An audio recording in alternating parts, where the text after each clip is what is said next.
caneta.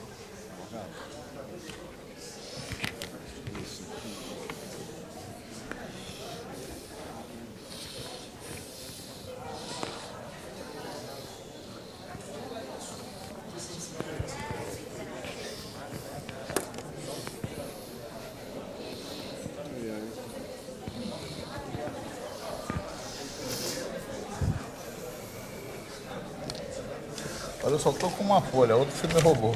Não, só existe uma. Existe uma. Eu vou, assim, mais ou menos distribuindo as perguntas aqui entre vocês dois e eu também. Pode, João? Pode?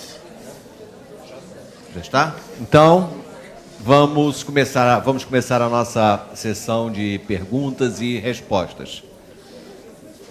Foi com uma surpresa grande e agradável, né, ver que eu estou aqui afogado em perguntas. Tem pergunta aqui para vários dias. Então, eu vou fazer, claro, evidentemente, uma certa seleção. O tempo certamente não dá para que a gente possa responder a todas.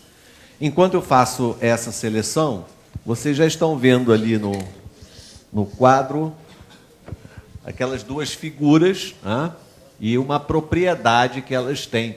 Conseguem perceber? O professor Elon vai mostrar o que ocorre. É que elas têm a mesma área, né?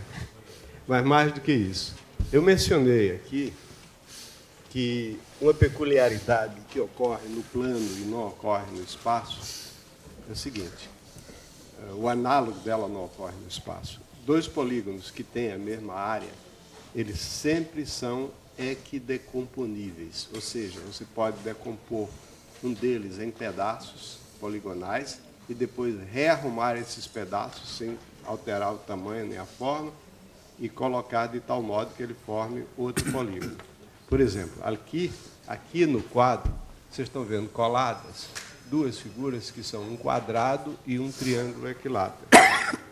Esse quadrado foi cortado em 4 pedaços poligonais, um triângulo e 3 quadriláteros. Depois esses pedaços foram rearrumados, né? Esses pedaços são exatamente congruentes. Por exemplo, esse aqui é esse aqui é esse grande é esse aqui e esse é esse colocado.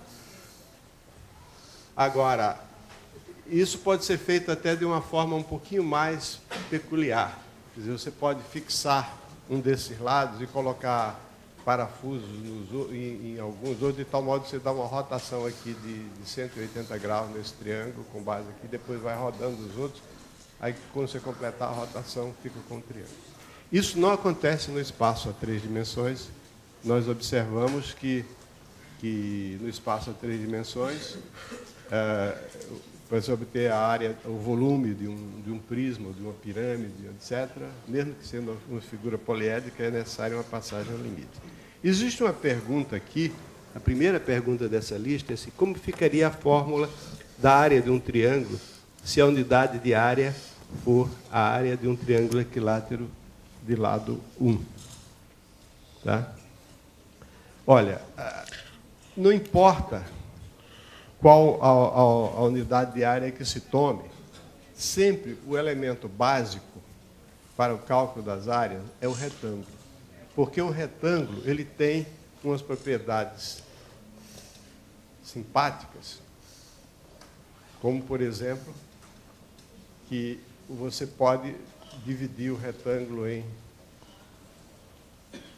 retângulos equivalentes, etc., de tal modo que, se essa base tiver um comprimento x e a altura tiver o comprimento y, então a área desse retângulo, assim, vai ser x vezes y vezes a área do retângulo de lado 1 de base 1 e altura 1.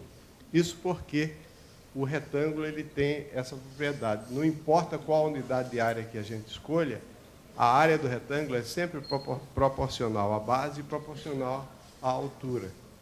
E a razão para isso é que, quando a gente multiplica a base por 2, a área fica multiplicada por 2. Quando multiplica a altura por 2, a área fica multiplicada por 2, corresponde a botar o outro retângulo aqui em cima. E mesmo assim por 3, por 4, etc. Então, esse é o teorema fundamental da proporcionalidade. Então, isso aqui, quando a gente toma a área do quadrado de lado unitário como sendo a unidade de área, isso é 1. Se nós tomarmos a área de um triângulo como unidade de área, a área de um triângulo equilátero, aqui como sendo a unidade de lado, como sendo a unidade de área, então a área do quadrado já não vai ser mais 1, vai ser um certo valor. Né? No caso de tomar a unidade de área como sendo a área de um triângulo equilátero de lado 1, então esse valor aqui, a área do quadrado, vai ser, a área do triângulo equilátero é a raiz de 3 sobre 4, então a área do quadrado vai ser 4 sobre raiz de 3. Não. Vezes 4 sobre raiz de 3. Assim, isso é aquele valor.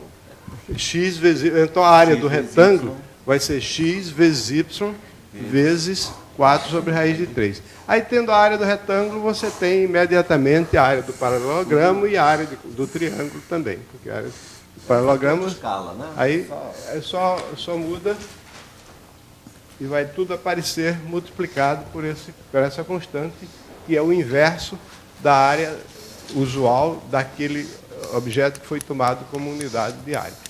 De modo que é aquilo que eu disse a vocês, não importa se é na Groenlândia, na Cochinchina, onde for, a pessoa quiser fazer uma teoria de área, não tem nacionalismo, não tem patriotismo, tem que ser a mesma coisa. Só muda um fator de proporcionalidade. Você toma a unidade de área que você quiser e a área vai ser a nossa área multiplicada por aquele fator de proporcionalidade.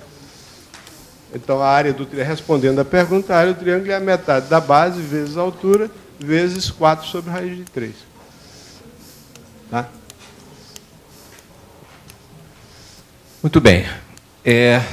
Agora, uma pergunta que surgiu tanto em Fortaleza como aqui no Rio de Janeiro. A mesma pergunta.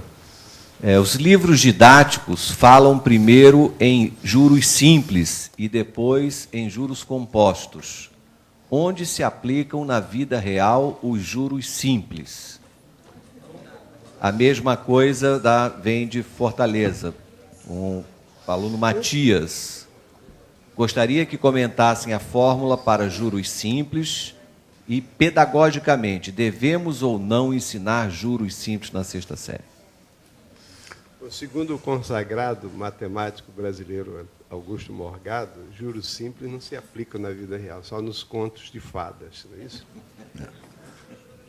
Na realidade, eu acho que ensinar juros simples na sexta série é uma bobagem, porque cria na cabeça do aluno a falsa ideia que o mundo se comporta desse jeito e que ele sabe fazer cálculos financeiros. Isso fará com que ele tome sistematicamente decisões erradas. É melhor ele ficar cônscio da própria ignorância, é melhor que ele julgue que ele não sabe fazer os cálculos financeiros, é melhor não saber fazer do que fazer errado. Agora, eu fui um pouquinho radical, porque eu só tive uma aula de matemática financeira nesse curso, ao dizer que juros simples não existem na vida real. Não é bem assim. Na realidade, se fizéssemos um gráfico da evolução de um capital a juros simples e a juros compostos, o que sucederia, hein? Se lembram aquele meu exemplo de juros de 10% na unidade de tempo, começando com capital 100, a juros compostos, depois de um mês teríamos 110, 121, 133,1. E a juros simples seríamos 110, 120, 130. Se eu fizer um gráfico, não há dúvida que esses pontos aqui os valores do capital a juros simples, eles formam uma reta, não? Eles estão sobre uma reta. Já esses pontos aqui, é só a gente lembrar a fórmula, não, dos juros compostos, eles estão sobre uma exponencial, não? Tá? De modo que o gráfico ficaria uma coisa assim. né? Aqui é juro simples, aqui é juro composto, certo? Na época 0 eles são iguais, na época 1 também, né? A diferença começa a se fazer a partir da época 1. Horizontal é tempo. Horizontal é tempo e vertical é capital.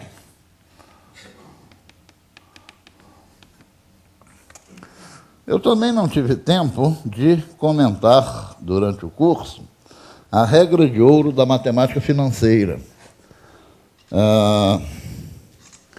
E a regra de ouro da matemática financeira é uma coisa que todos devem conhecer, porque ela é também a regra de ouro da vida. E como todos vivem, né, é impossível não conhecer a regra de ouro da vida. Qual é a regra de ouro da vida? Quem não conhece a regra de ouro da vida, aprenda. Vou dar uma grande lição agora. Regra de ouro da vida. Na vida, meus filhos, quem tem o ouro é que faz as regras. Basta olhar para o gráfico que a gente percebe por que são usados juros compostos na vida real e não juros simples. Dê uma olhadinha no gráfico e me responda, por que são usados juros compostos e não juros simples na vida real? Porque o montante a juros compostos é maior do que o montante a juros simples. Portanto, o que interessa aos detentores do capital é que os juros sejam compostos, certo? Toda vez que você tiver alguma dúvida sobre como é que são as coisas na vida real, em matéria de finanças, você sempre pense assim, né? O que interessa aos detentores do capital? É assim que as coisas são feitas na vida real, certo? Quem tem o ouro faz as regras, né? Agora, a própria observação do gráfico aí já mostra... Eu acho que eu não estou... Esse microfone está funcionando aqui? Estão me ouvindo bem? Eu acho que basta vocês olharem para o gráfico também, que vocês vão ver uma pequena situação da vida real em que são usados juros simples. A quando interessaria aos detentores do capital a utilização de juros simples? Quando o tempo estivesse entre 0 e 1, ou seja, quando o período, né, fosse inferior à unidade de tempo, ou seja, se você está trabalhando, digamos assim, com juros ao mês, né, juros em prazos inferiores a um mês seria mais interessante para os detentores do capital que fossem calculados como sendo juros simples. E é exatamente isso que ocorre na vida real. Só há uma pequena situação em que são utilizados juros simples. É quando o prazo da operação é inferior à unidade de tempo. A situação típica onde ocorre isso é a situação do juro de mora, né, do atraso de pagamento. Vocês recebem contas e quem recebe contas de um certo banco aí já tem até para facilitar as contas, até calculado o que eles chamam de comissão de permanência por um dia, que é o juro simples de um dia. Então, se você atrasar 3 dias, você vai ao caixa direto, já está lá calculado o juro simples por um dia. Se atrasou 3 dias, o caixa multiplica aquilo por 3, tem o juro e pronto. Ao mesmo tempo, sempre existe uma observação. Senhor caixa, não receber após 30 dias. Por quê? Porque o caixa já não está mais nem pensando. Aquilo ali já entrou no piloto automático dele, né? Ele olha a comissão de permanência por dia, multiplica pelo número de dias de atraso, pronto, já tem o juro calculado. Só que esse juro calculado é o juro simples. Ele, se fosse empregado para mais de 30 dias, daria prejuízo para o dono do capital. Mais de 30 dias, o que interessa não é o cálculo a juro simples, certo? Por isso que as boletas bancárias trazem sempre essa observação. Se você atrasa até 30 dias, os juros que eles calculam é o juro simples. Se você atrasar 45 dias, se você atrasar 75 dias, ou seja, 2 meses e 15 dias, como é calculado o juro? Primeiro, a sua dívida é atualizada para juro para 2 meses. Como é feito esse cálculo para subir sua dívida para 2 meses depois? Juro composto. Depois, sobre esse valor, é calculado o juro para os 15 dias. Aí é juro simples, certo? Isso é o que se chama de convenção linear. É assim que se calculam os juros no caso de um atraso maior que 30 dias, maior que a unidade de tempo, né? No caso, 30 dias, um mês, certo? Se você atrasar 2 meses e 15 dias, a sua dívida é acrescida de juros para achar o montante depois de 2 meses, a juro composto, e depois, sobre esse montante, calcula-se o juro de mais 15 dias. E aí, esse juro de 15 dias, se a taxa foi fixada ao mês, é calculado por juro simples, certo? Na vida, quem tem o ouro é que faz as regras. Essa é a regra de ouro da vida. Há uma outra pergunta a respeito de matemática financeira também, aproveitando o embalo, que é a seguinte. No currículo de ensino médio não existe o tema matemática financeira. Não, na realidade não existe currículo de ensino médio, né? Infelizmente. Mas, além de importante, isso aparece nos vestibulares. Em que momento os senhores acham que se deve ensinar alguma coisa de matemática financeira? Bem, eu defendo claramente a ideia de que você deve ensinar matemática financeira começando pelo que acontece na vida real, que são os juros compostos, e fazendo um parênteses posterior, como eu fiz aqui agora, né? Não tive tempo de fazer durante o curso, a respeito de juros simples. Eu acho maluquice começar por juros simples, né? Que é uma coisa que, aliás, a maioria dos livros de matemática financeira faz. Eu acho maluquice isso. Acho que você deve começar pelo que é essencial, para que o aluno fixe as ideias básicas na cabeça, e os detalhes fazer depois. Esses livros todos de matemática financeira começam pelos detalhes, né? Que são juros simples, cria uma falsa expectativa no aluno, né? Às vezes o aluno não lê o livro todo, só lê alguns capítulos, fica crente que aprendeu alguma coisa, né? Na realidade ele desaprendeu, certo? Porque ele está aprendendo detalhe e não as ideias básicas. Eu acho que você deve começar por juros compostos e fazer juros simples como um detalhe, certo? Eu acho que o momento correto para você fazer isso, no ensino médio, é junto de progressões geométricas, certo? Primeira série ou segunda série. Fazer na segunda série eu acho um pouquinho mais fascinante, porque o aluno aí já está começando a pensar em geral em dinheiro mesmo, a tomar decisões financeiras, e eu acho mais interessante. E, além disso, há várias fórmulas de matemática financeira, como aquela fórmula de taxas, né? 1 mais izão igual mais izinho elevado a n, que, na realidade, não são fórmulas financeiras, são fórmulas de taxas, né? Você pode aproveitar ali para explicar aquele negócio que o professor de geografia, às vezes, até nem nunca entendeu direito, de por que um crescimento de 1,5% ao ano, né, não dá 15% em 10 anos, certo? Não é um crescimento demográfico, né? Você pode até aproveitar para ensinar ao aluno, né, certas coisas que ele viu em geografia e que provavelmente o professor de geografia não conseguiu explicar muito direito, certo? Bom, observação, Morgado. Permite? Pois não. Seguinte, é que você diz na 6ª série que se ensina juros simples. É. Bom, eu acho que... Eu concordo plenamente com você. Mas na 6ª série, os juros simples são apresentados como uma ilustração do conceito de porcentagem. Porcentagem e proporcionalidade... Infelizmente, não. Eu acho que é. Não. Alguém aqui é professor de ciência. Eu já examinei vários livros eu não me lembro se é 6ª ou 7ª série, eu tenho a impressão que é 6ª série. Aparece o conceito de porcentagem. O porcentagem é um conceito que, quanto mais cedo o aluno puder aprender, melhor.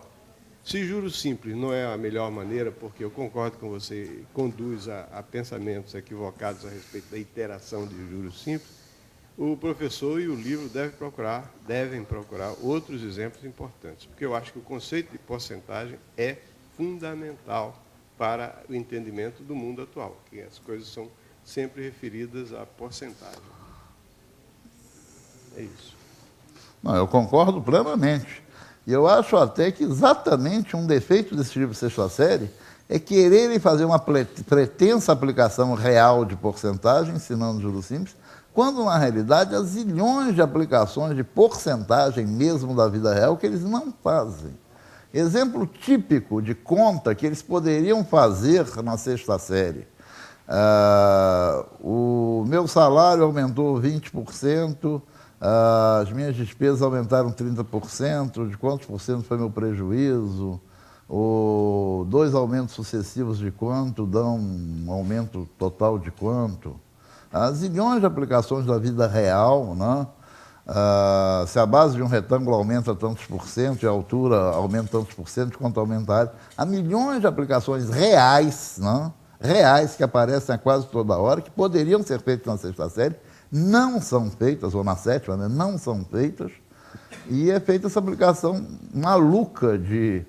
calcule o montante de um principal de R$ 1.000 a juros de 2% ao mês, depois de 2 anos, 3 meses e 15 dias. Isso é uma maluquice total. Maluquice total. Claro que eu defendo, como Elon, a utilização de porcentagem, né, com exemplos reais, concretos. E acho que se perde a oportunidade de fazer aplicações reais interessantes de porcentagem exatamente para fazer essa pretensa aplicação de porcentagem que é juros simples, que é o que os livros fazem. Muito bem, vamos em frente. Pergunta: o professor Elon mostrou como calcular o volume da esfera com base no princípio de Cavalieri. Ao mesmo tempo, do Piauí, pedindo uma sugestão de como demonstrar, não seria o caso, mostrar o princípio de Cavalieri usando material concreto. Então, 2 perguntas distintas sobre o princípio de Cavalieri. Primeiro, para o professor Elon. Diz aqui o professor: no livro que a minha escola adota, está escrito que Arquimedes usou o método da exaustão de Eudoxo e provou que o volume da esfera é igual a 4 vezes o volume do cone, que tem raio e altura iguais à da esfera. Como se explica isso? Então, me parece que a dúvida dele é sobre o que é o princípio de exaustão. Bom, eu acho que a gente deve começar a responder pelo princípio, né? Pelo princípio, quer dizer, o começo, no caso, né? O princípio de Cavalieri. A justificativa do princípio de Cavalieri, que na verdade é um teorema de cálculo integral, que diz que você pode, o integral múltiplo, você integra de uma em uma as variáveis. Mas, do ponto de vista estritamente elementar e intuitivo, é muito fácil você colocar uma pilha de, digamos, de aquelas rodinhas quando a gente toma chopp. O Morgado conhece isso muito bem. Você vai para um bar, você toma uns 10 chopps e bota os disquinhos no bolso, e depois no dia seguinte toma mais 10. Tá? Você fica com uma barriga desse tamanho, mas em compensação você fica com um monte de disquinhos de papelão que você leva para a aula e mostra o princípio de Cavalieri. Você põe esses disquinhos todos em pé certinhos, aí você tem um cilindro correto, depois você começa a distorcer, botar uns disquinhos mais para cá, outros mais para lá. Fica com um sólido completamente torto, né? Pós-moderno. Pós-moderno. Pós-moderno, exatamente. Uma escultura pós-moderna, mas que as seções horizontais têm todas a mesma área. Mais do que tem a mesma área, são congruentes. E é evidente que os volumes não alteraram. Então, a gente pode pensar sempre no volume de um sólido qualquer como sendo formado aproximadamente por pequenos prismas, né, que são colocados um em cima do outro. Quando você corta um sólido qualquer por dois planos horizontais que estão muito próximos um do outro, a parte compreendida entre esses 2 planos horizontais é praticamente um prisma. As bases são praticamente as mesmas, e então o volume pode ser considerado aproximadamente como uma soma de volumes de pequenos prismas. Isso aí justifica o princípio de Cavalieri. Quanto ao método de exaustão, o método de exaustão, em última análise, é a definição de integral. Quer dizer, o método de exaustão consiste no seguinte: por exemplo, você quer calcular a área de um círculo. Então, você inscreve nesse círculo um polígono. Então, você vai aumentando o número de lados do polígono, digamos um polígono regular, cujo centro é o centro do círculo. Então, você vai aumentando o número de lados do polígono e você vai obtendo áreas que estão cada vez mais próximas da área do círculo. Quer dizer, a ideia de que essas áreas, esses polígonos, exaurem o círculo. Quer dizer, em cada momento você tem uma aproximação maior. é evidente que nenhum desses valores vai ser exato, mas não existe nenhum valor exato na prática. Quando você mede um comprimento, você obtém sempre um valor aproximado. Não existe instrumento de medida que seja capaz de dizer que um comprimento de um certo segmento é igual à raiz de 2. Não existe. Porque não só a precisão dos instrumentos, como a nossa capacidade de percepção tem limites. Qualquer coisa que seja abaixo daquele limite, a gente não consegue distinguir. E o instrumento também não. Então, o método de exaustão é isso. Por exemplo, você quer calcular o volume de uma esfera, então você inscreve na esfera poliedros que ficam cada vez mais próximos da esfera e os volumes desses poliedros vão dar valores aproximados. Só que o Arquimedes usou, para calcular o volume da esfera, o que ele usou foram princípios de alavanca, princípio de mecânica, né? Produto do braço, da potência pelo braço da resistência. Foi esse tipo de coisa que ele usou. Aliás, o cálculo efetivo do volume da esfera é um problema, à primeira vista, terrível, porque você pega uma esfera, você não sabe nem por onde começar. Você pega um paralelepípedo, você tem as arestas. A esfera não tem nada, o negócio é redondinho, de qualquer lado você vira, é a mesma coisa. Agora, a questão da água, Arquimedes usou água para perceber isso. Eu não acredito que Arquimedes tenha usado água, mas qualquer pessoa pode calcular o volume de uma esfera, desde que você tenha uma esfera oca, faz um buraquinho e enche d'água, aí você pesa aquela água. Faz a metade da esfera. Faz a metade da esfera, fica com uma cuia, né? Bom, uma cuia de queijo palmira, né? Aí você come o queijo e depois... Deve ser coco, né? No Ceará é a cabeça do cearense.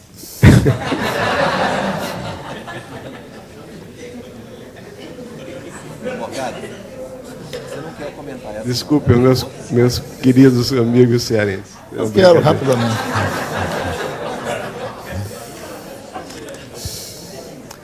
É uma pergunta do Espírito Santo. Comentar sobre desconto comercial e desconto racional. Olha, desconto racional faz parte de uma coisa chamada de matemática financeira para concurso. Eu não sei se vocês já ouviram falar o que é matemática financeira para concurso. Matemática financeira para concurso é uma coisa muito parecida com certos cursos de inglês audiovisual. Inglês audiovisual é ótimo. O cara faz 6 meses de inglês audiovisual e ele pode passar uma noite inteira numa festa conversando em inglês. Claro, com uma outra pessoa que tenha feito 6 meses de inglês audiovisual.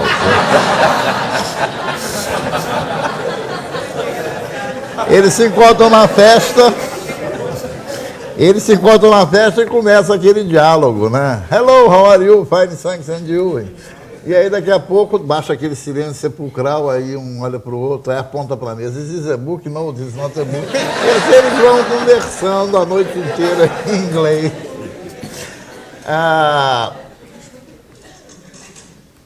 Eu acho que há muitos livros de matemática financeira escritos por aí que são práticas do século XIX ou XVIII, século XIX, do final do século XVIII, que estão sendo copiados de um ano para outro, de um ano para outro, não perceberam que as coisas mudaram. Esse tal de desconto racional, por exemplo, é um conceito absolutamente inútil, desnecessário, bobo, não existe, não é usado na vida real, quer dizer, você fica estudando uma coisa teórica que não existe. Isso é uma maluquice total, na minha opinião.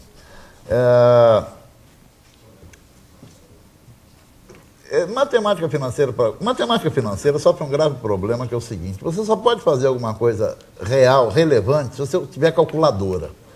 Existe um falso democratismo, que não se pode fazer concurso com calculadora, porque nem todos têm calculadora.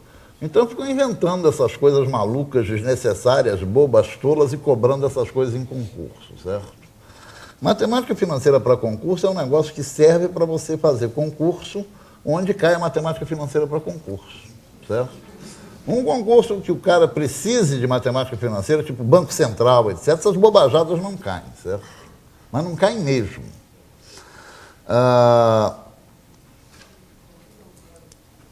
Eu trabalhei algum tempo dando cursos de treinamento numa grande empresa, que era estatal na época, hoje não é mais, que selecionava estagiários. E aí se aplicava nos estagiários uma prova de matemática financeira para concurso, certo? E um dos critérios de seleção era o cara se sair mal nessa prova. Se o cara se saísse mal nessa prova, aí, saindo-se bem nas outras, o cara era convocado para o estágio. Porque a gente achava muito mais simples pegar um cara que não tinha aprendido essa bobajada e ensinar matemática financeira direito para ele, do que tirar da cabeça do cara essas coisas. Né?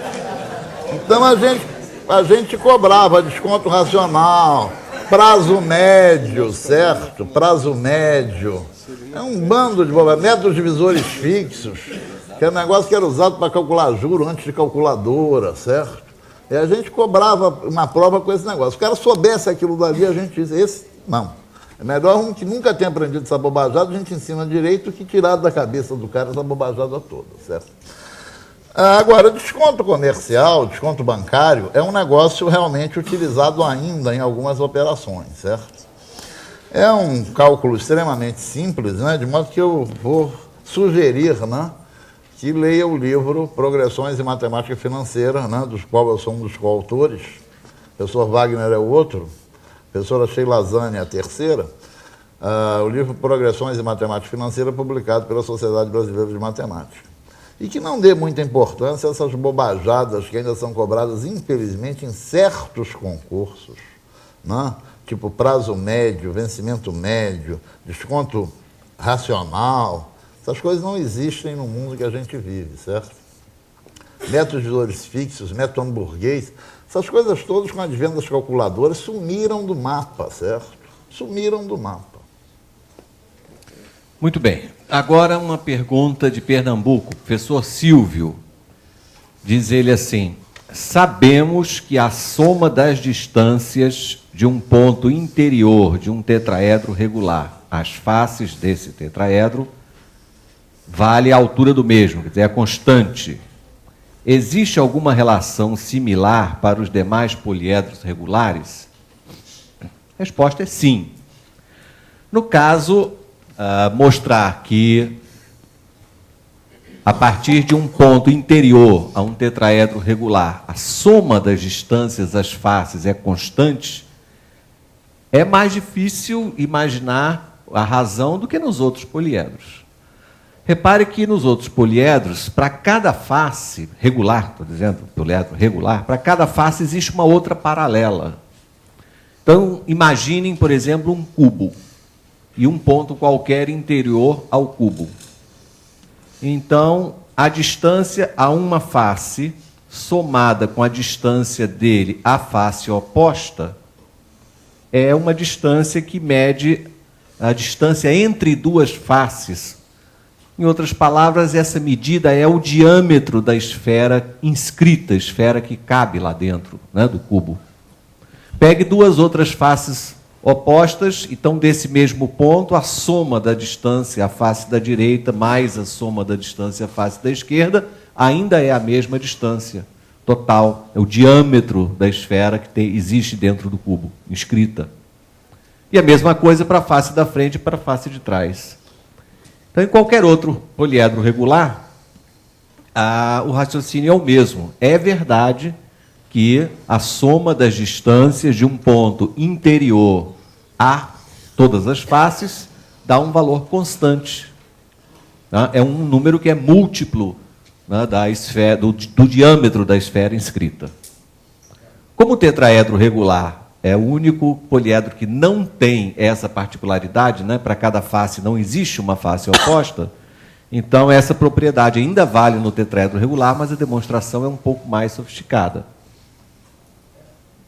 Acho que também daria para fazer assim, você, em um ponto qualquer, onde todas as faces são iguais, você puxava fazer pirâmides. É a mesma, a ideia que se usa para demonstrar esse fato para o tetraedro, pode ser utilizado, evidentemente, para os outros, que é a seguinte: você tem um ponto interior a um tetraedro regular, e você, então, divide esse tetraedro em pirâmides. Cada uma das pirâmides tem base numa face e vértice no ponto interior. Não é? Então, vamos somar os volumes dessas pirâmides menores. Cada pirâmide tem como volume a terça parte do produto da área do triângulo equilátero pela sua altura, que é a distância do ponto interior a esta face. Não? Some-a e iguale isso ao volume total do tetraedro. É só escrever que realmente, então, todas as faces são iguais, não é? A área simplifica e imediatamente sobra essa propriedade. A soma das distâncias de um ponto interior a um tetraedro, as faces, é constante e é igual à altura do tetraedro. Bom, então isso está respondido. Outra pergunta, ainda sobre poliedros. Diz assim: um poliedro com 20 arestas, 8 faces e 14 vértices. Um poliedro com 20 arestas, 8 faces, 14 vértices. Hoje em dia é porcentagem mais simples. Sim. Esses números satisfazem a relação de Euler, verdade? Claro. Como fazer um desenho dele?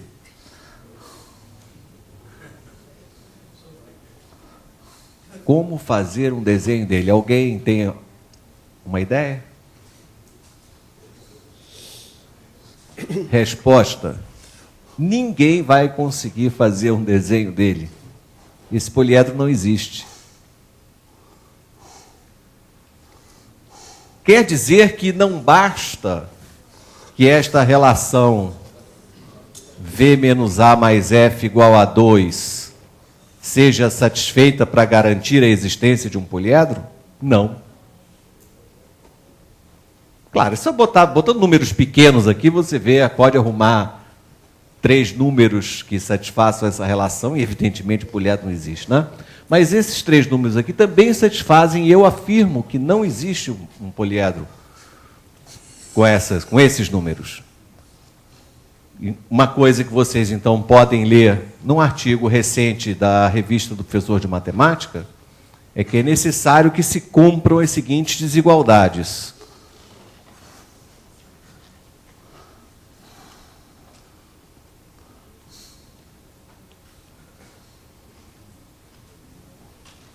Essa é uma condição necessária. Se isto não for satisfeito, o poliedro não existe.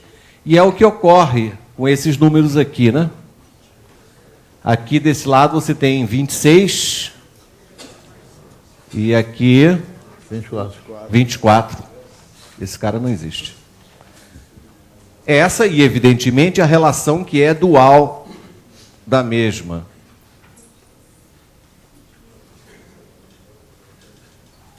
Sim, agora sim. Agora vocês têm uma condição necessária e suficiente para a existência de um poliedro. Ok? Então está respondida a pergunta. Há um livro que foi examinado no livro Exame de Textos, que aliás é um livro que está disponível na internet. Nós analisamos, lemos todos os livros de ensino médio. Há um determinado livro que só metade dos poliedros que ele usava nos exemplos e nos exercícios existia. Ele conseguiu um índice de realização de poliedros 50%. Exatamente a metade dos poliedros que ele citava e usava nos exemplos existia, a outra metade não existia. Chegando ao absurdo de apresentar um poliedro com 5 vértices e 15 arestas. Com 5 vértices, você ligar os vértices, quaisquer 2 vértices determinarem uma aresta, o máximo que você consegue são 10 arestas, certo? Tem um poliedro lá citado no livro com 5 vértices e 15 arestas. O que se vê imediatamente ali na última desigualdade, né? O poliedro não existe. Há uma outra pergunta aqui. Por que nossos cálculos de prestações com juros compostos normais para automóveis nunca batem? Em geral, o nosso cálculo supera o valor da financeira. Bom, nesses financiamentos, além dos juros, há a incidência do IOF, do Imposto sobre Operações Financeiras. E há também umas taxas, né, que estão discriminadas no contrato. Claro que a vendedora do automóvel, né, a loja, até divulga o juro que ela está cobrando, né? O que vai para o governo sob a forma de IOF e eventuais taxas de despesas de contratos, etc., ela não inclui nos juros. O que a pessoa deve fazer, né, para analisar é não ligar para o juro anunciado, é ver, né, o financiamento é esse, as prestações são essas, vamos calcular a taxa de juros, certo? Essa taxa, a taxa de juros da loja que a loja recebe não é a taxa de juros que você paga, né? Porque você paga pelo financiamento, IOF, taxa de não sei o que lá, taxa de não sei o que, etc. Você tem que analisar a operação do seu ponto de vista, né? E determinar a taxa a partir das prestações e do valor que seria visto. Outra coisa também é o problema dos descontos, né? Se comprar à vista tem um desconto. Então o preço à vista é o preço com desconto, né? Se comprar a prazo, você tem que determinar a taxa de juros a partir desse preço à vista real, né? E das prestações que você paga. Eu sugiro a quem está interessado a leitura do livro Matemática, Progressões e Matemática Financeira, do qual sou coautor. É um capítulo só do livro, dá para ler tranquilamente, em 2 dias, e acho muito interessante. Do Rio Grande do Sul, ainda sobre porcentagem, este conceito não deveria ser ensinado no momento em que se ensina frações? O que vocês acham? Porcentagem deve ser ensinado no momento onde as frações são ensinadas? Sim. O que é uma porcentagem? É uma fração de denominador 100. Então, porcentagem é uma fração.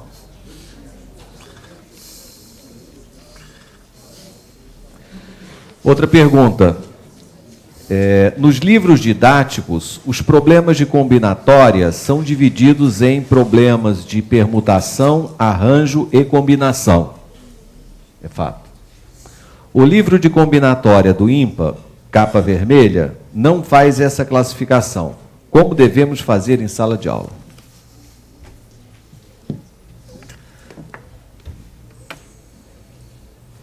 Como devemos fazer na sala de aula? Os meus pontos de vista a respeito de como se ensina combinatória estão claríssimos nas aulas que o Paulo César deu, no livro, no Matemática de Ensino Médio, no livro combinatório. Eu acho que você tem que ensinar combinatória de modo construtivo. Você tem que fazer com que o aluno vá construindo, né? Aquilo que o Paulo César chamou de heurística do Morgado, né? Quer dizer que veja que decisões deve tomar para construir, né, o agrupamento que se pede e aplique os princípios, né, aditivo, multiplicativo, etc. Eu sou inteiramente a favor disso.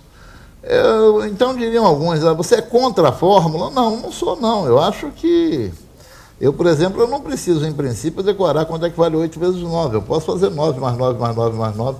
Mas só que isso aparece tantas vezes na minha vida que vale a pena eu saber que 8 vezes 9 dá 72, certo? Eu acho que algumas coisas, alguns tipos de contagem aparecem tão frequentemente, como combinações, permutações, que isso vale a pena decorar a fórmula. Mas eu não vejo motivo, por exemplo, para se empurrar pela goela do aluno fórmula de arranjos. Não vejo nenhum motivo para isso. Eu queria agradecer um recado pessoal dos alunos do FMG. Muito obrigado. Terei muito prazer em vê-los pessoalmente aí durante a Bienal da SBM. Qual foi o ainda esse recado? ano. Não. Manifestaram um carinho especial. Muito obrigado. Eu amo Minas. Já fui professor em Minas. Terei muito prazer em estar aí. Sobretudo a comida mineira, não é? Também. Muito bem. Vamos lá. Uma pergunta do Piauí. Dados A e B, números naturais, qual é a probabilidade que A e B sejam primos entre si?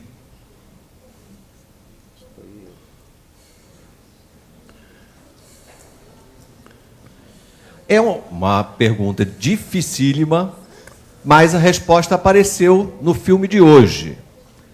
Vocês conseguem se lembrar daquele exemplo onde apareciam os pontos iluminados a partir da origem? Não é? E outros pontos que ficavam atrás, os pontos sombrios, também.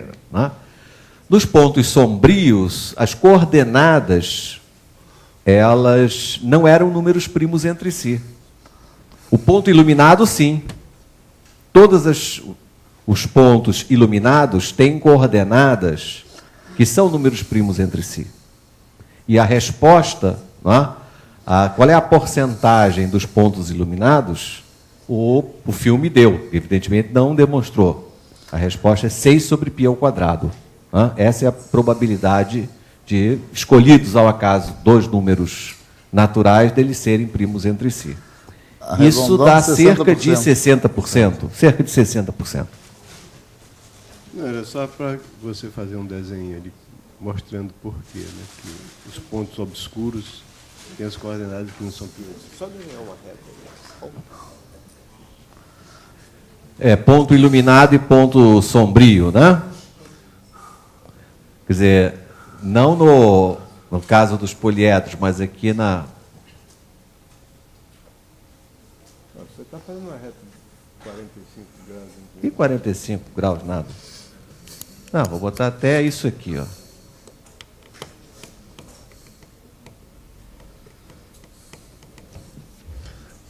Olha um ponto iluminado, ó. Para o próximo é sombrio.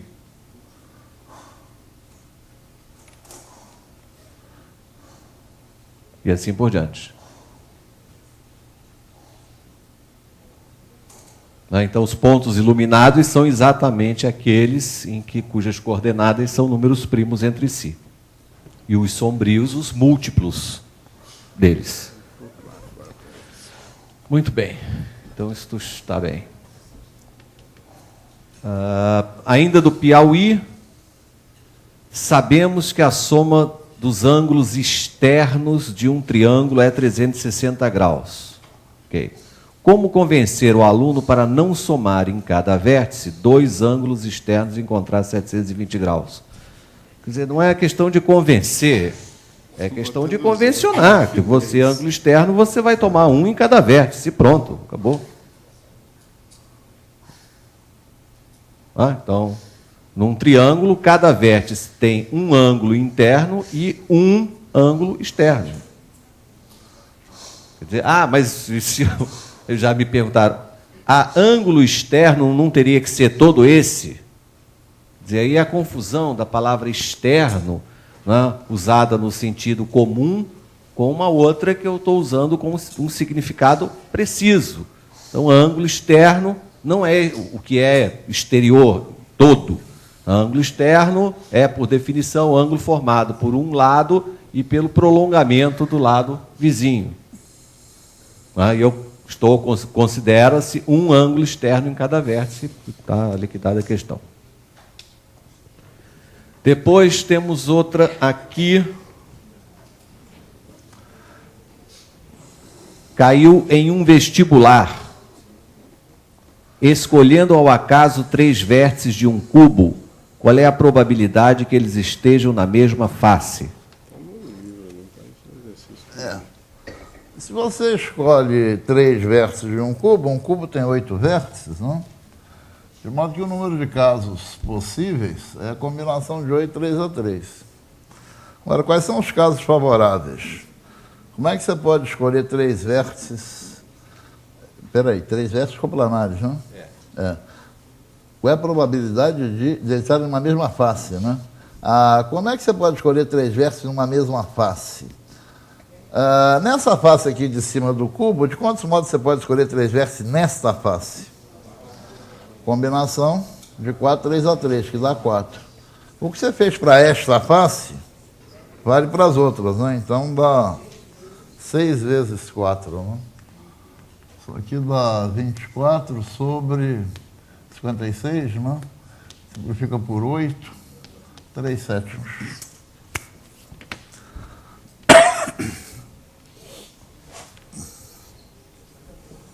Quê? Tá certo, tá certo. Tá uma implicação com essa combinação de 8, 3/3, isso aí já deu discussão ontem. Tá certo, vocês estão cismando que eu e Paulo César não sabemos calcular a combinação de 8, 3/3? Ontem vocês perturbaram o Paulo César, hoje comigo? Que horror! Combinação de 8, 3/3 é 56.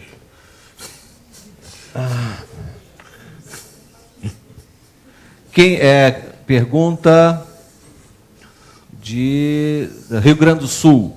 Quem é o matemático que fez a demonstração do teorema de Euler apresentada no curso? Como surge esta ideia de somar os ângulos das faces de dois modos diferentes, usando a ideia da projeção? Bom, o teorema de Euler, na verdade, Euler nunca demonstrou esse teorema. Quer dizer, ele publicou 2 artigos a respeito do teorema que ele descobriu e deu exemplos, ilustrou com exemplos, mas deu uma demonstração lá absolutamente incompreensível. E a primeira pessoa que deu uma demonstração decente do teorema de Euler foi o matemático francês Legendre, Adrien Legendre. E a história do teorema e as diversas demonstrações do teorema, já que o Morgado citou o livro dele, eu vou citar o meu também, né? Tem um livro que eu escrevi chamado Meu Professor de Matemática, e mais ou menos 30%, quase 30% do livro é sobre o teorema de Euler. Porque tem várias demonstrações, tem a história do teorema, tem o teorema demonstrado em toda a sua generalidade, o mais geral possível, e tem a demonstração de Legendre, que pegou um poliedro convexo e soprou, fez o que o Wagner mandou imaginar que ele era de borracha, soprou, ficou uma esfera, e o poliedro ficou uma subdivisão da esfera. E na esfera ele resolveu calcular a soma dos ângulos internos dos triângulos. As faces podem ser sempre supostas triangulares dos triângulos esféricos, e com isso ele calculou de 2 maneiras diferentes, uma olhando para os vértices e outra olhando para as faces, e chegou à conclusão do teorema de Euler. Essa demonstração do Legendre, que está no meu livro, ela é muito interessante, não só em si, como também porque chama atenção para uma coisa que é muito bonita, muito fácil e totalmente ignorada hoje em dia, que é a geometria da esfera. Por exemplo, a soma dos ângulos internos de um triângulo esférico, né, é sempre maior do que 180 graus, mas não é constante. É proporcional, a diferença é proporcional, a diferença entre essa soma e 180 graus é proporcional à área do triângulo. E quanto maior for a área do triângulo, maior é essa diferença. Essa demonstração do Legendre foi adaptada posteriormente com a mesma ideia, sem precisar se colocar na esfera. Aí eu não sei quem fez isso, várias pessoas tiveram essa ideia ao mesmo tempo, e não é muito difícil. Eu acho que o correto é atribuir essa ideia da demonstração ao Legendre, embora o Legendre tenha feito isso usando a soma dos ângulos internos de um triângulo na esfera. A demonstração que o Wagner deu, que ele achou muito bonita e tal, que tem é uma versão em que aparece o sol brilhando a pino, os pontos sombrios e os pontos iluminados, é devido a um amigo nosso aqui chamado Zoroastro Azambuja Filho. Tá? E está também, essa demonstração está também no meu livro. Aliás, engrenando, há uma pergunta aqui da UFMG, professor Fábio, queria uma opinião a respeito do ensino através da resolução de problemas. O ensino através da resolução de problemas, eu acho que o ensino tem que ser com resolução do problema. Fica muito difícil você partir dos problemas e fazer o ensino, a não ser como motivação. Eu acho perfeitamente adequado, e na maioria dos casos, isso nem sempre é possível, mas num grande número de casos, a maioria, começar o tratamento de um assunto a partir de um problema, preferivelmente de um problema cujo enunciado não mencione aquele assunto que você vai tratar. Por exemplo, Wagner, quando dá aula de trigonometria, por isso que eu queria que ele falasse sobre isso, ele começa perguntando como calcular a distância do Hotel Glória ao Museu do Niemeyer, lá em Niterói. E essa é uma pergunta que não fala em seno, nem cosseno, nem nada. Então, depois que você souber a lei dos cossenos e a lei dos senos, você resolve esse problema e tal. Eu acho sempre isso muito bom, deixar a pergunta pairando no ar e, a partir daí, desenvolver uma teoria que, no final ou no meio dela, você consegue resolver o problema. Agora, fazer com que o ensino todo seja feito através de problemas, evidentemente, é um exagero. E os pedagogos, os educadores matemáticos, têm mania de fazer o seguinte: pega uma ideia interessante e leva até ao extremo. O camarada chega e diz: olha, soja é muito bom para a saúde, etc. Então o cara agora ainda não toma mais café, não toma mais leite, não come mais carne, é só soja o tempo todo. Não é assim, quer dizer, resolução de problemas é bom. Tá bom, eu sei. Então vamos fazer o possível para... Mas o ensino da matemática envolve três componentes fundamentais, que são a conceituação, a manipulação e as aplicações. Os problemas representam as aplicações. Mas é preciso desenvolver o ensino da matemática, tem um aspecto educativo que transcende a matemática propriamente dita. Porque o ensino da matemática feito de modo adequado desenvolve no estudante certos hábitos de pensamento, hábitos de comportamento, hábitos de ação, que são úteis não somente na matemática, mas também nas demais disciplinas e mais ainda na vida dele. Eu queria. Uma pergunta interessante da Universidade de Goiás. Por que as escolas não adotam nos currículos do ensino médio a matemática financeira como disciplina principal para que jovens e adultos não sejam ludibriados pelo comércio? Sim. Bom, principal, evidentemente, é um exagero, né, fruto da indignação de quem mandou a pergunta. Mas por que as escolas não ensinam a matemática financeira? Eu acho que o motivo principal é que não adianta, quer dizer, do jeito que está essa matemática financeira nesses livros didáticos, ou mesmo nos tratados de matemática financeira, ensina-se uma matemática financeira que não adianta nada ensinar isso na escola, certo? Que adianta para o cara ficar aprendendo desconto racional, que é um negócio que não existe na vida real, ou aprendendo prazo médio, ou capital médio, ou bobagens desse tipo, certo? Isso não adianta nada.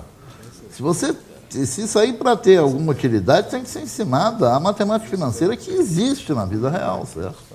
O grande problema é que os livros são ruins. E, em geral, os professores também não...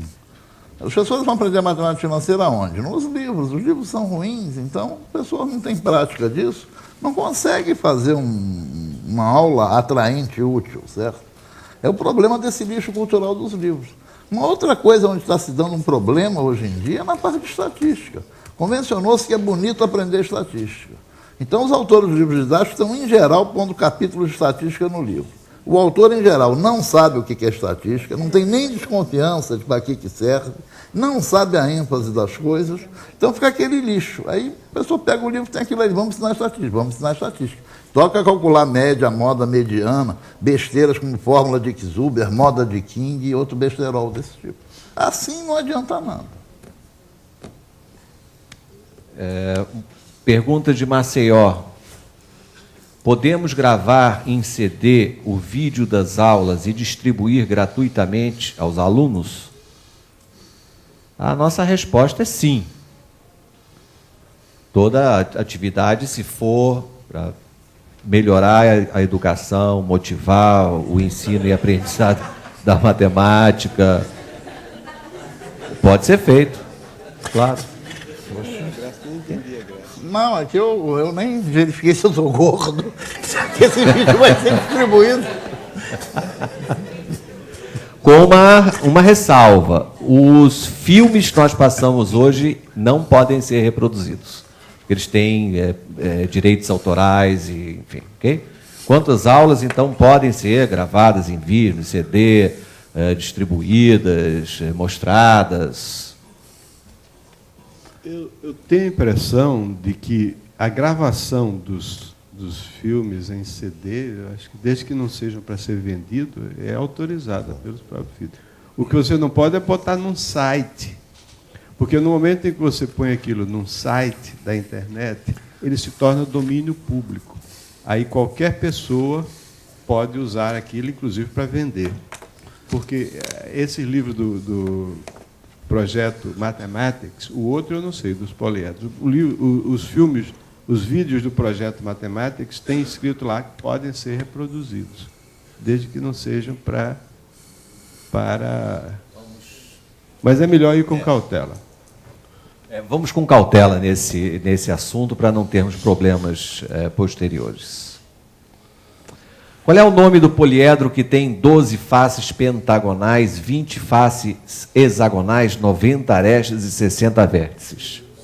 Bola de futebol. É o poliedro que deu origem à bola de futebol, né? Aliás, a bola de futebol inaugurada na Copa de 70. Antes disso, todas as bolas de futebol eram feitas com alguns gomos, né? A bola de Copa de 70 foi inaugurada essa bola formada por pentágonos e hexágonos. Esse poliedro, ele faz parte de uma família chamada de poliedros arquimedianos. Os poliedros arquimedianos, eles têm as seguintes características: são convexos, as faces são polígonos regulares de 2 ou 3 gêneros diferentes.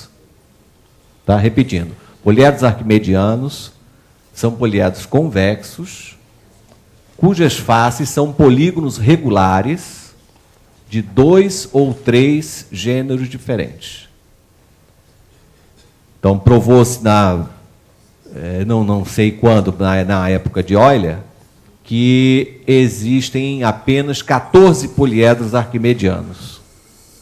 14 poliedros que satisfazem essa definição. E esse que deu origem à bola de futebol é um deles.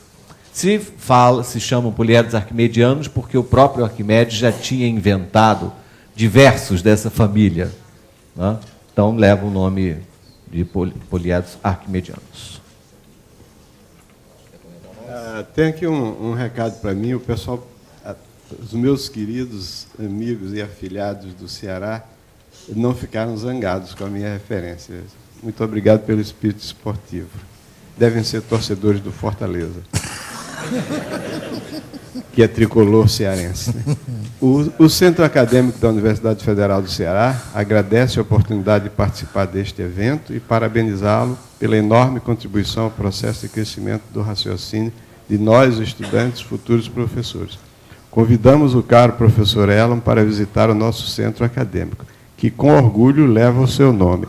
Eu até falei lá nessa ocasião, alguns anos atrás, os alunos da matemática lá do Ceará puseram o meu nome no centro acadêmico. Eu disse, puxa vida, eu estou me sentindo que eu vou morrer daqui a pouco. Porque esse tipo de homenagem a gente só faz com quem está com o pé na cova. Mas, olha, o Ceará representa para mim, além de ser uma cidade lindíssima, tirando Maceió, naturalmente, Fortaleza para mim, é um lugar muito caro, muito querido, e da minha formação intelectual desempenhou um papel muito importante. Obrigado. Vamos conversar sobre isso. Nós estamos chegando quase no fim. Ainda vou pedir ao Morgado que responda essa pergunta de Maceió, que no final da aula dele a transmissão pifou e eles ficaram com dúvida nessa questão.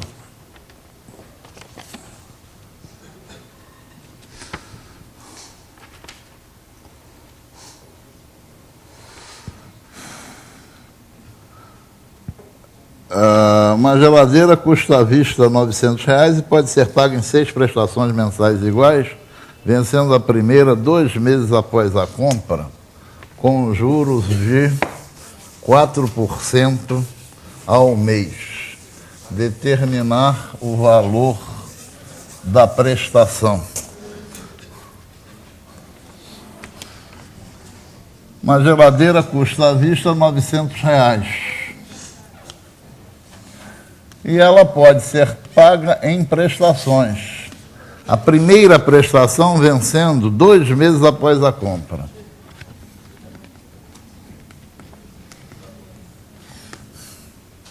Seis prestações.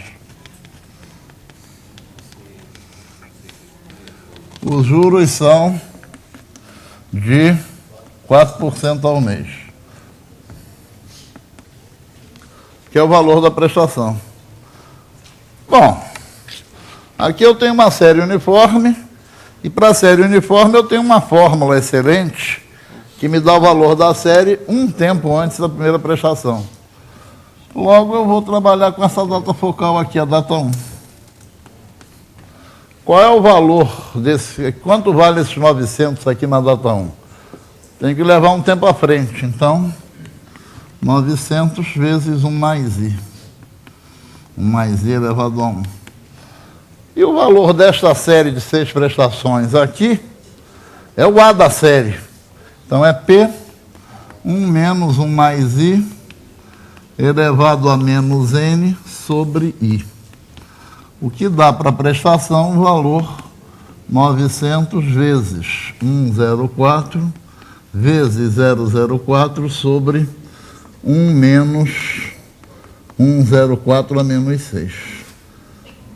Alguma alma caridosa aqui do Rio de Janeiro é capaz de localizar esse problema aí no caderno e me dar a resposta? Que eu estou sem calculadora. 178?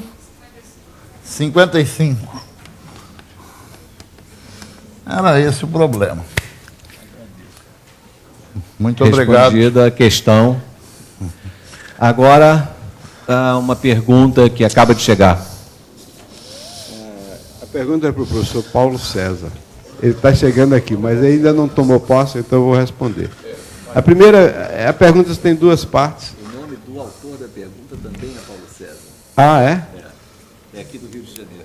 Qual a opinião dos senhores a respeito, só que tem um acraseado a respeito, Paulo César, cuidado com a crase, a respeito da postura das faculdades de matemática em adotar o modelo de alfabetização Paulo Freire com os alunos de licenciatura. Bom, não se trata propriamente aqui de um estudo sobre métodos de alfabetização, mas é uma oportunidade que eu tenho de dizer para vocês o que é que eu acho sobre método de alfabetização. Quando eu estudei na escola, isso aí há séculos atrás, a gente começava aprendendo as letras, depois as sílabas, depois as palavras, depois as frases. Mais tarde, quando as minhas filhas entraram na escola, aí as pessoas começavam com as frases, e depois iam separando as palavras, depois as sílabas. E eu acho que, tanto no meu caso e dos meus amigos, meus colegas, na época de que nós estudávamos, todo mundo aprendeu a ler, ninguém deixou de aprender a ler na escola por causa desse método.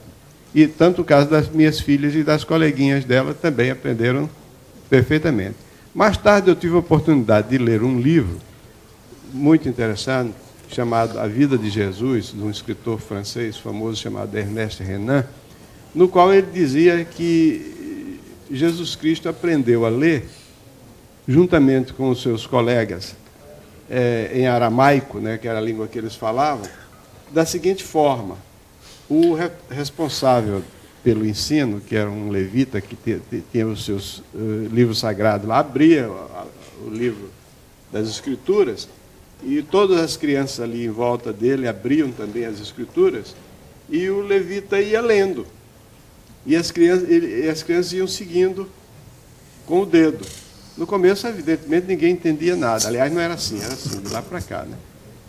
Aí ninguém entendia nada, mas com a continuação terminavam aprendendo. Quer dizer, e claro que Jesus Cristo aprendeu isso tão bem que com 12 anos ele já derrotou os sacerdotes em discussões sobre religião no templo, né? De modo que a isso completou o círculo. E eu posso dizer assim, qualquer método de ensino de alfabetização é um bom método, desde que seja continuado. Então, eu aprendi a ler de um jeito, minhas filhas aprenderam a ler do outro, as crianças palestinas, na época de Cristo, aprenderam da maneira que eu acho a pior possível, né, mas aprenderam.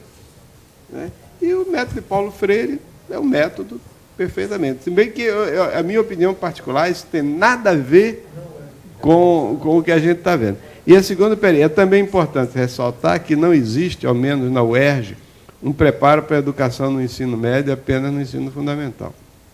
Bom, isso aí não é uma pergunta, é um fato afirmado e lamentável. Devia haver preparo para a educação no ensino médio, ensino... A minha pergunta foi justamente isso, porque eles só falam de método, de um alfabetizador, mas nós somos matemáticos, nós estamos matemática, e não há nenhuma orientação a esse respeito. Eu fiz mais de forma crítica sobre isso, porque você fica seguindo matérias de didática, filosofia, sociologia, mais a parte didática também seria mais importante. E Paulo Freire, tudo bem, é interessante a literatura dele, mas eu acho muito pouco aplicável à nossa realidade como professores de matemática.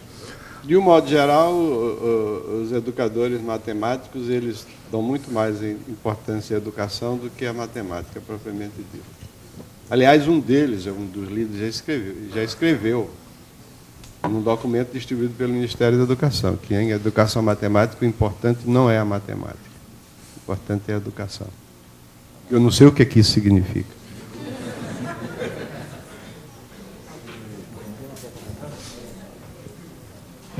Como só pude participar agora, deixa eu responder uma pergunta que chegou aqui. Nós não estamos muito seguros se entendemos. Eu vou ler. Alguns autores de livros didáticos do ensino fundamental vinculam os problemas de contagem com a ideia combinatória da multiplicação. A pergunta é se esse procedimento se torna um obstáculo didático ou facilitador da aprendizagem. Se eu entendi a pergunta, ela se refere ao fato de que alguns livros mais recentes aí do ensino fundamental fazem problemas de contagem cedo com os alunos, nas primeiras séries do ensino fundamental, ilustrando com a multiplicação, mas também com outros procedimentos. E eu sou francamente favorável a que isso aconteça. Não há nenhuma razão, eu falei isso aí nas aulas de terça e quinta-feira, para que só se estude problemas de contagem no final do ensino médio. Quer dizer, se estude no iniciozinho, as crianças aprendem as operações muito vinculadas realmente à noção de contagem, aí se esquece do assunto completamente e se volta cercado de mistério, cheio de fórmula no ensino médio. Certamente o processo de aprendizagem no ensino médio seria muito menos doloroso se, ao longo do ensino fundamental, fizesse de maneira natural problemas de contagem, que são problemas que aparecem aí no nosso dia a dia. Wagner, que é um próximo. Então, uma última pergunta bem rápida, que estamos aí com o tempo já esgotado, do Rio Grande do Sul. Por que fazer a divisão da circunferência em 360 partes? Bem, 360 tem várias raízes, né? Uma ideia, lá no tempo dos babilônios, ou antes ainda, quando se pensava que o ano tinha 360 dias, então associar a circunferência a esse número 360 foi uma coisa natural. Além disso, os babilônios tinham um sistema de numeração de base 60. E, além disso, 360 é ótimo, porque tem muitos divisores. 360 é divisível por 1, 2, 3, 4, 5, 6, 8, 9, 10, enfim. Então, é fácil de trabalhar com esse número. Então, o que eu posso dizer é isso. Bom, agora vamos ter que terminar a sessão, terminar o nosso curso. Quero confirmar, então, a fase seguinte desse nosso curso em janeiro, no final de janeiro, terceira ou quarta semana, e cada vez com um número maior de participantes. E...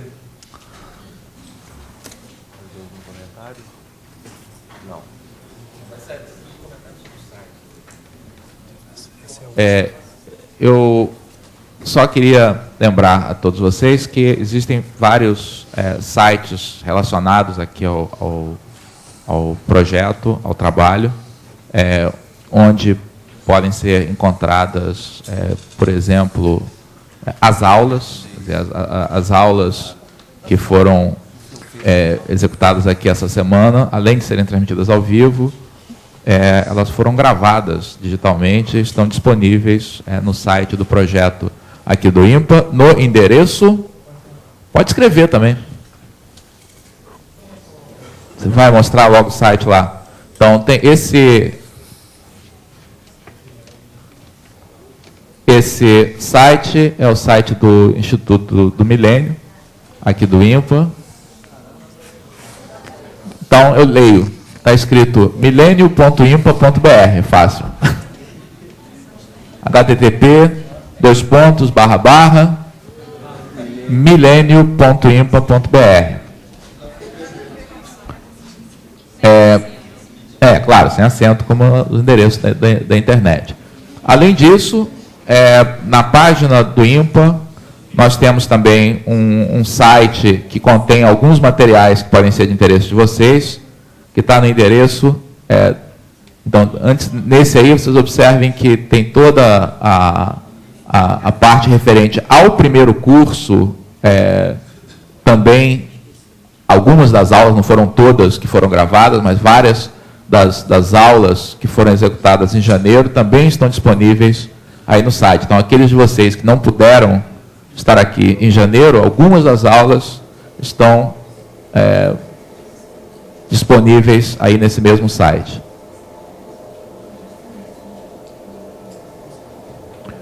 Eu chamo a atenção também para um outro site. Matias, entra aí para mim, por favor. www.ensinomedio.impa.br,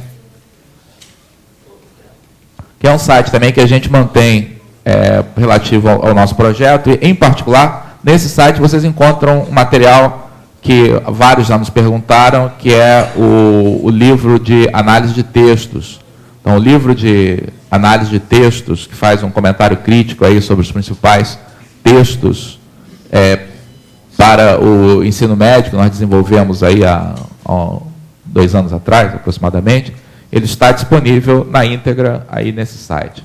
Tá? E tem também o material de um dos livros da coleção do professor de matemática, que também se referiu a uma das realizações aqui do nosso curso. Tá?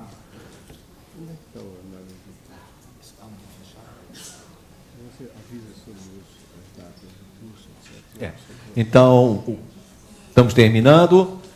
Próxima fase, com um número maior ainda de participantes, no final do mês de janeiro, ainda vamos confirmar, será na última ou penúltima semana. O professor Elo, então, faz o encerramento.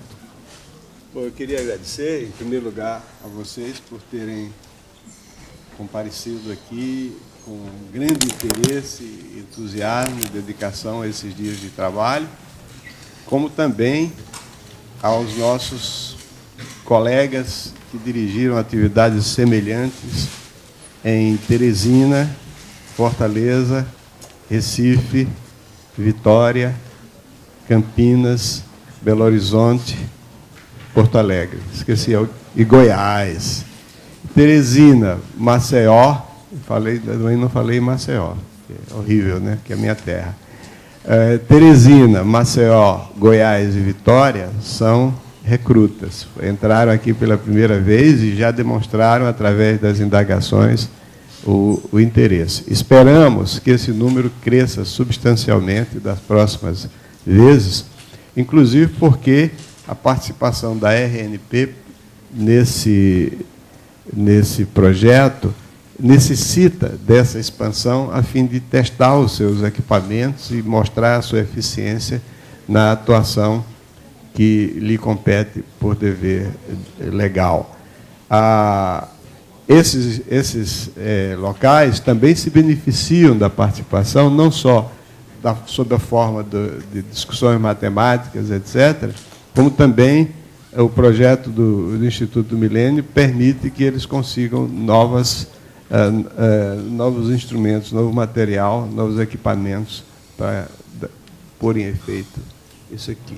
Tem uma pergunta da Universidade Federal do Piauí: quais os planos futuros para esse projeto? Então, os planos são esses, de continuar 2 vezes por ano, aumentando cada vez mais. Já o diretor da RNP sugeriu para a gente incluir Boa Vista da próxima vez, que é o extremo norte do Brasil, né? Boa Vista está interessada, então, viva Roraima, e vamos lá. E poderá fluir para um mestrado em ensino de matemática. Bom,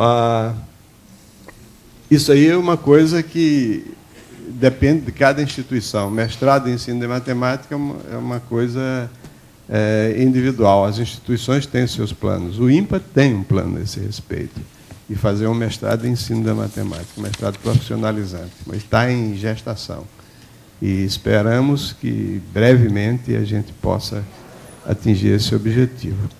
É muito bom que existam mestrados profissionalizantes em ensino da matemática para contrastar com os mestrados em educação matemática, que são outro tipo de coisa que tem menos a ver com o dia a dia do professor na sala de aula.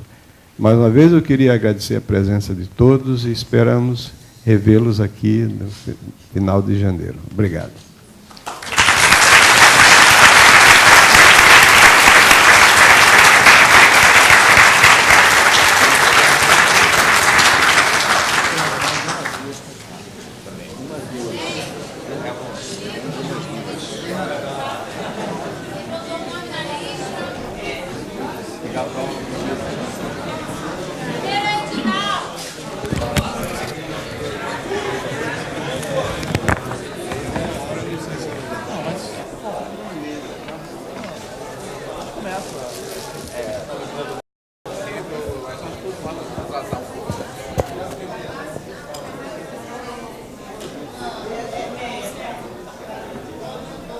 Obrigado aí por ter vindo de novo, foi ótimo.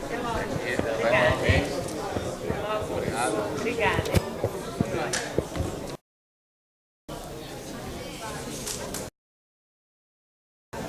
Acho que tem que, é claro que fazer atividades com ele, mas ignorar como funciona.